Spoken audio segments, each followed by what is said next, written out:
पहला बार जो अप्लाई किया वो तो सेफ है, और जो दोबारा फॉर्म अप्लाई करने के लिए खोला गया था पोर्टल, उसमें मेरे जेठर बड़े भाई भी हैं। आज मेरे को पूरा फोन आया हुआ है, गोड्डा से आया, पश्चिम सिंहभूम से आया हुआ है कि भैया हमने ये फॉर्म भरा था, लेकिन उस समय ऑप्शन नहीं था, सीटेट का ऑप्शन आया था, लेकिन मैं जेटेट पास हूँ। आप कहाँ से हैं?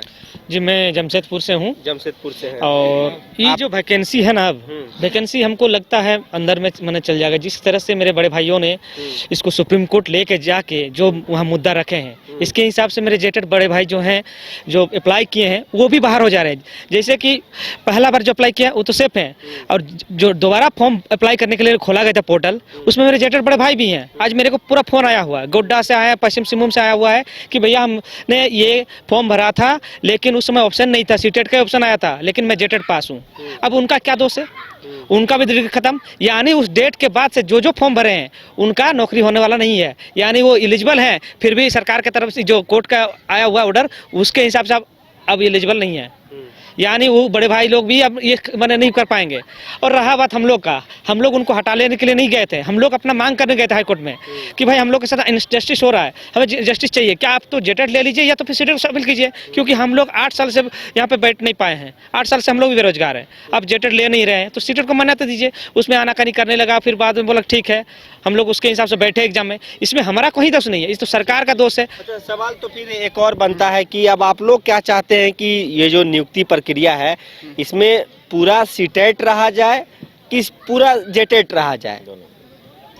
देखिए, जो 30 तारीख को जो 30 जनवरी 2025 को जो सुप्रीम कोर्ट से जजमेंट आया, ठीक है, उस जजमेंट में ये क्या गया है कि सीटेट बाहर हो गया है। उसमें सीटेट बाहर हो गया है, और सीटेट को इसलिए बाहर कर दिया गया है कि सीटेट विज्ञापन निकलने के बाद में शामिल हुआ है। ठीक है, सुप्रीम कोर्ट का कहना है कि बीच खेल में नियम चेंज नहीं होता है।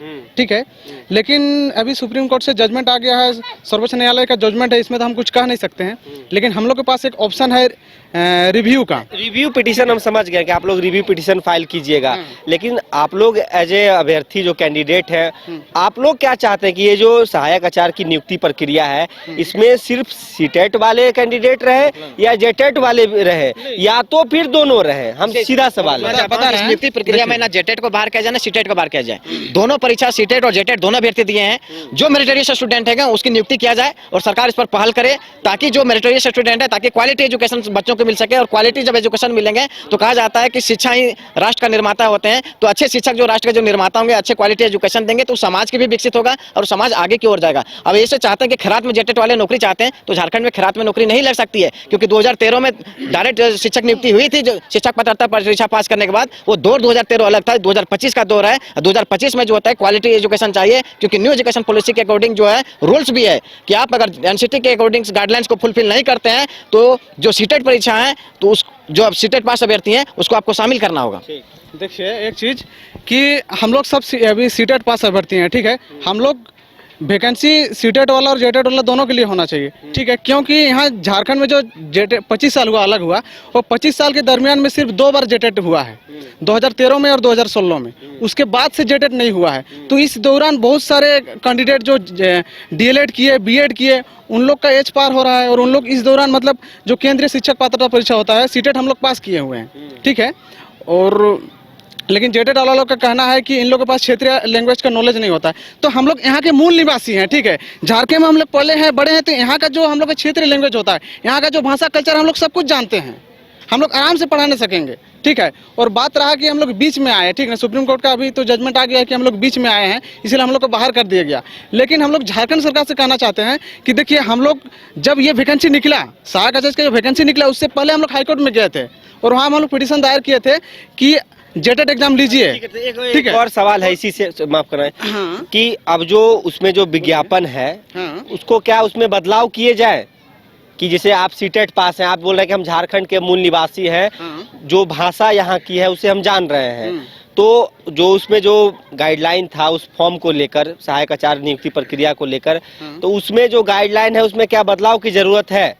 हाँ बिल्कुल बदलाव की जरूरत है, क्योंकि देखिए यहाँ 8 साल से जेटेट एग्जाम नहीं हुआ है और विज्ञापन निकलने से पहले हम लोग हाईकोर्ट में याचिका लगाए थे कि जेटेट कंडक्ट कराया जाए, उसके बाद वैकेंसी निकाला जाए। और इस दौरान हाईकोर्ट में हम लोग का जजमेंट रिजर्व था और उसी बीच में सरकार क्या की कि वैकेंसी को निकाल दिया।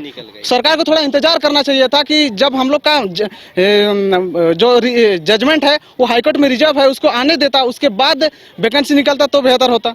लेकिन हम लोग सरकार से हम लोग कहना चाहते हैं कि या तो हम लोग को सीटेट को शामिल करें, हम लोग सुप्रीम कोर्ट में रिव्यू पिटीशन डाल रहे हैं अभी, हम लोग को शामिल करें या फिर नहीं तो वैकेंसी को रद्द करके और जेटेट कंडक्ट कराए जेटेट एग्जाम, उसको देखिए बार बहाली करें। चलिए ठीक ठीक है।